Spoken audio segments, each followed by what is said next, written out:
होती, धान की तो पूरी बिजाई होगी, जितना भी है ना सारा हमारा एरिया सारे में होती है धान की फसल। वो तकरीबन तकरीबन मानसून आने के बाद किसानों ने पहले से तैयारी कर रखी पूरी।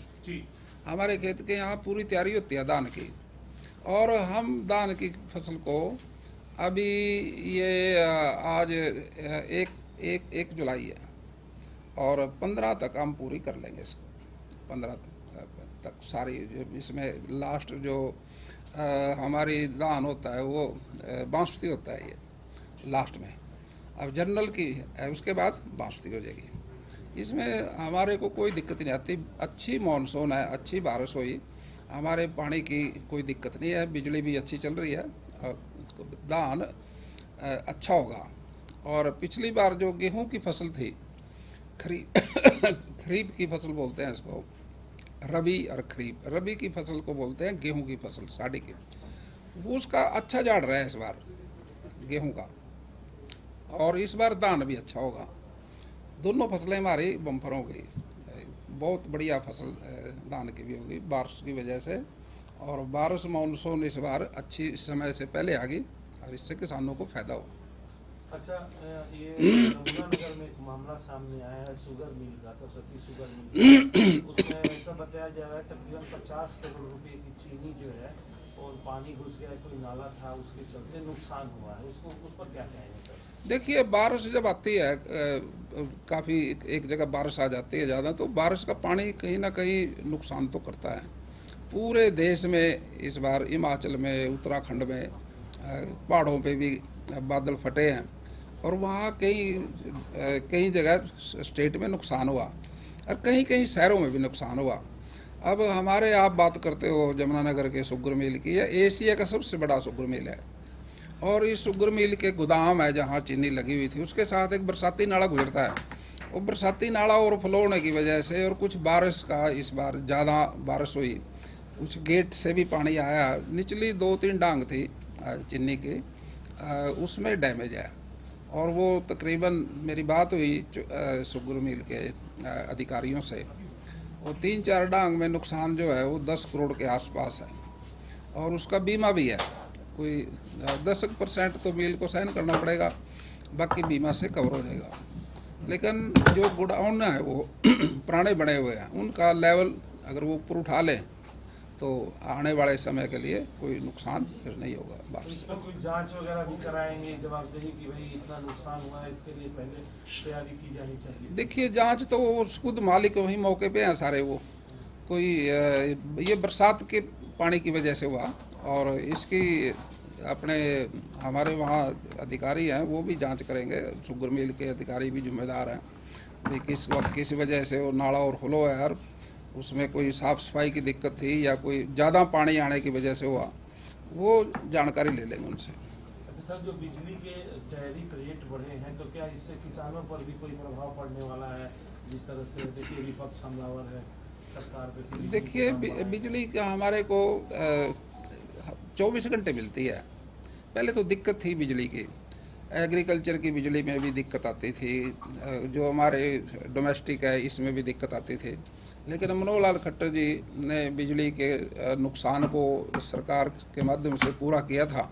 उनको कोशिश की भी, इंडिपेंडेंट ये बोर्ड है, तो मैं समझता हूँ भाई बिजली किसान को मिल रही है पूरी और गांव के लोगों को भी पूरी मिल रही है। अपना डिपार्टमेंट है, किसी तरह से कोई अगर वो रेट बढ़ाता है तो इतनी ज़्यादा मात्रा में तो नहीं करता, लेकिन हर चीज़ के रेट बढ़ते रहते हैं, जैसे फसल के भी दाम बढ़ते हैं और मैं समझता हूँ भाई हर चीज़ का दाम बढ़ता है, तो इसलिए बिजली के डिपार्टमेंट की तरफ से भी कोई दाम बढ़ाए हैं, वो तो एक प्रोसेस है। सूरजमुखी की खरीद के भी 3 दिन और बढ़ाए हैं सर, 3 जुलाई तक अब खरीद होगी, तो अब जो किसान बचे हैं उनकी फसल सूरजमुखी की है वो खरीदी जाएगी मतलब? नहीं, हमारा तो एमएसपी है, कोई सूरजमुखी की, सरसों की, गेहूं की, हर फसल के हमारा एमएसपी है और एमएसपी बिकता है, कोई कम रेट पे तो बिकता नहीं, सरकारी रेट पे बिकता है। कुछ प्राइवेट कुछ रेट से ज़्यादा खरीद लेते हैं, वो अलग बात है, लेकिन सरकार की तरफ से पूरा इंतजाम है। अच्छा सर, ये मुख्य विपक्षी दल है कांग्रेस पार्टी और राहुल गांधी जैसे पीछे आए थे पिछले महीने, कहा था कि 30 जून तक हरियाणा में जिलाध्यक्ष जो हैं वो चुन लिए जाएंगे और उसके बाद अध्यक्ष जो है प्रदेश का चुना है, लेकिन अभी तक ये आज 2 तारीख होगी जुलाई, तो कुछ हुआ नहीं सर, हवा हवा में बातें देखिए अभी जो संगठन है ना, संगठन बनता है मेंबरशिप से। एक्चुअली सच्चाई क्या है, जो संगठन के आदमी है, जो संगठन को मेरे रहे हैं, संगठन का पालन किया उन्होंने, सदस्यता की है, पहले सदस्यता होती है। अब जो सदस्यता होगी, कोई कितनी सदस्यता करेगा, कोई 50 करेगा, कोई 20 करेगा, कोई 100 करेगा, कोई 200 करेगा, वो सदस्यता के आधार पे सक्रिय सदस्य बनते हैं और सक्रिय सदस्य की फिर वोट बन जाती है। वो अपने विधानसभा के अंदर जो उसके मंडल है या विधानसभा है, वहाँ उसके जरिए से संगठन का चुनाव होता है, हल्के का, मंडल का, वहाँ संगठन बनता है पहले। जब वो हल्के का संगठन बनता है तो उसके बाद फिर जिले का बनता है और जिले के बाद फिर प्रदेश का बनता है और प्रदेश के बाद फिर देश का बनता है। अब दो जो निचला स्तर है उसका, गांव का जो सदस्यता बननी थी, वो ही नहीं है, उसका आधार ही नहीं है। अब नॉमिनेट करने उन्होंने, अब नॉमिनेट करेंगे तो किसको करेंगे, वहाँ गुटबंदी है। अगर किसी एक गुटबंदी का करेंगे तो दूसरा नाराज होगा, दूसरा नाराज होगा तो फिर कोई पहला नाराज हो जाएगा। अगर बेसिकली वो सदस्यता करते हैं निचले ग्राउंड लेवल पे, गांव के अंदर, फिर कोई झगड़ा नहीं होगा। अब झगड़े का कारण तो ये है, अभी उनके सदस्य ही नहीं है कांग्रेस के। अब बीजेपी का संगठन कहाँ से शुरू है, हर कार्यकर्ता ने सदस्यता बनाई है। मैं MLA हूँ, मैंने पहले सदस्यता की, अपने उसका बूथ का संगठन बनाया, बूथ के संगठन के बाद फिर अपने मंडल का संगठन बनाया, मंडल के बाद फिर अपने जिले का बनाया, जिले के बाद फिर प्रदेश का बनाया। अब बीच में से किसी चीज़ को शुरू करोगे आप, ना तो नीचे से शुरू किया ना ऊपर से शुरू किया, अब सेंटर से कर रहे हैं। तो इसलिए मैंने कहा था, अब आप जून की बात करते हो, अब जून आए, जुलाई आए, अगस्त आए, कुछ भी आए, संगठन बनेगा ही नहीं। मंत्री जी, मॉनसून की बारिश शुरू हो गई है और शुरुआती चरण में ही काफ़ी तबाही देखने को मिल रही है। बड़े पैमाने पे आपके पास में यमुना नदी का स्तर जो है बढ़ गया है। अम्बाला में 9 गांव ऐसे हैं जो कि पानी से भर गए हैं, वहाँ की फसलें खराब हो गई हैं। मारकंडा नदी में भी जल स्तर इतना ज़्यादा हो रखा है कि वहाँ भी उससे सटे हुए गांव में दिक्कत आ रही है। इसको लेकर के कृषि मंत्री होने के नाते आपने कोई बैठक की है, कोई निर्देश दिए हैं अधिकारियों को या किसानों को, किसी चीज़ के प्रति आगाह किया है, कुछ किया हुआ है? देखिए, आपका सवाल बड़ा अच्छा है। आपने ये पूछा भाई मानसून आया, मानसून की बारिश। मानसून का नाम बारिश ही है। मानसून जब आती है तो ये समझो बारिश आए। अब मानसून से पहले अब कितनी गर्मी थी। अब जब हम कभी दिल्ली जाते थे या किसी पत्रकार भाई हमारा पूछता था, राणा जी इतनी गर्मी में खेती कैसे होगी, हमारे से ये सवाल पूछते थे। हम ये कहते थे ये करसा है, करसा के 4 महीने गर्मी के होते हैं, उसमें तो गर्मी पड़ेगी।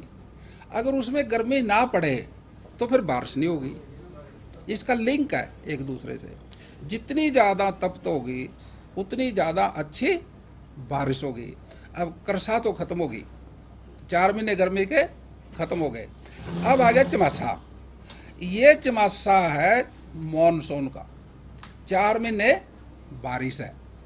अब ये बारिश आएगी तो पानी तो होगा, पानी होगा तो पानी इकट्ठा होगा, कहीं ज़्यादा होगी कहीं कम होगी। अब सारा प्रकृति को ये जो हिमाचल है, उत्तराखंड है, चाइना है, दुनिया के कितने देश हैं, आप टीवी देखते हो। अब बारिश में अब प्रकृति प्रकोप तो आएगा। लेकिन आपने जो मेरे से कहा जमुना, मारकंडा, अब दरिया जो हैं, दरियाओं का अपनी ज़मीन एक्वायर नहीं होती, ये प्राइवेट लैंड में चलते हैं। अब जमुना कितना बड़ा दरिया, दिल्ली जाता, कहाँ से जाता कहाँ तक, वो किसानों की ज़मीन में से गुजर रहा। वहाँ कोई सरकारी ज़मीन नहीं है, उसकी कोई अपनी हदबंदी नहीं है। अंदाजे से पटड़ी उत्तर प्रदेश ने निकाल ली, इधर हरियाणा का आ गया एरिया। अब ये जो एरिया ये किसानों का है। ये मारकंडा भी अपनी ज़मीन में नहीं है, ये भी किसानों का है। अगर इसका कोई हम बांध बनाएंगे तो इसको अक्वायर करना पड़ेगा, अक्वायर करके फिर हम इसकी वो कर सकते, खुले में जाता है। लेकिन जितना मारकंडे का पानी आता है ये बड़ा फर्टाइल है, जिसकी ज़मीन में से गुजरेगा, लोग तो मारकंडे की पूजा करते हैं, भाई मेरे खेत में से एक बार निकल जाए। क्या है उसमें मिट्टी इतनी फर्टाइल है, इतनी मिट्टी जम जाती है खेत में, उसमें नाइट्रोजन है, उसमें ऊर्जा है, और उसकी फसल डोडी होती है। अब फ्लड है, चमासे में तो मानसून है, मानसून से तो बारिश हो गई, और बारिश का सीजन ये सितंबर तक चलेगा। अगर ये सितंबर तक चलेगा तो हमारे देश के अंदर एग्रीकल्चर कंट्री है, खुले आसमान के नीचे खेती होती है। अब ये बारिश की वजह से ही हमारा देश कृषि प्रधान देश है, इसी की वजह से है, मानसून की वजह से है। अब इसकी वजह से हमारे यहाँ आपको खाने को चावल मिलेगा। नहीं तो नुकसान होता है, इनका सवाल यह है कि नुकसान होता है उसकी भरपाई किसान को सरकार द्वारा की जाएगी। देखिए नुकसान किसका क्या होता है, फसल का। प्रधानमंत्री जी मोदी जी ने प्रधानमंत्री फसल बीमा योजना चला रखी, उससे पूरा हो जाएगा। लेकिन अभी तो कोई फसल आई नहीं जिससे नुकसान हो, अभी तो लगी नहीं, कुछ लगी है कुछ लगी नहीं। नुकसान कहाँ है? नुकसान होता है एग्रीकल्चर फसल का, जब पक जाती है, जब लग जाती है, फिर नुकसान होता है। अब वही है, आप समझो ना, अभी तो कोई नुकसान ही नहीं है। बारिश हुई है, पानी ज़्यादा का है, एक दिन पानी ज़्यादा था, अगले दिन निकल गया, फिर अपना ठीक हो गया। नुकसान होता है शहर में प्रॉपर्टी का, जैसे शुगर मिल गया, ये नुकसान है। किसी की बिल्डिंग गिर गई, वो नुकसान है। वो नुकसान की भरपाई जिन्होंने बीमा करा रखा है वो बीमे से हो जाएगी। जिसका कोई सरकार की तरफ से कोई होगा, किसी का मकान गिर गया, कोई सरपंच रिपोर्ट करेगा, कोई नगर निगम का गिर गया, वो सरकार कर देगी। अच्छा, लेकिन ये शुगर मिल वाली बात आपने बोली, हो गया पहले, शुगर मिल में बड़े पैमाने में नुकसान हो गया, पहले हो गया है, हो गया ले लेना हो गया। अच्छा सर, नहीं तो ले लेना हो गया 5 मिनट। अच्छा, ये बीजेपी का प्रदेश अध्यक्ष हरियाणा का नया कब आएगा? आपके अगल बगल के राज्य हिमाचल, उत्तराखंड, 6 राज्यों में भी नए आ गए और भी आ रहे हैं, तो आपका कब तक आएगा? नहीं, अभी तो ये अभी जल्दी हो जाएगा सारा। ये हमारे 37 राज्य हैं, 37 राज्य में इस वीक में जिस तेजी से संगठन बढ़ता है, वो स्पीड काफ़ी तेज है भारतीय जनता पार्टी की। इसमें सारे कंप्लीट हो जाएंगे और राष्ट्रीय अध्यक्ष का चुनाव भी जल्दी हो जाएगा, कोई दिक्कत ही नहीं है हमारे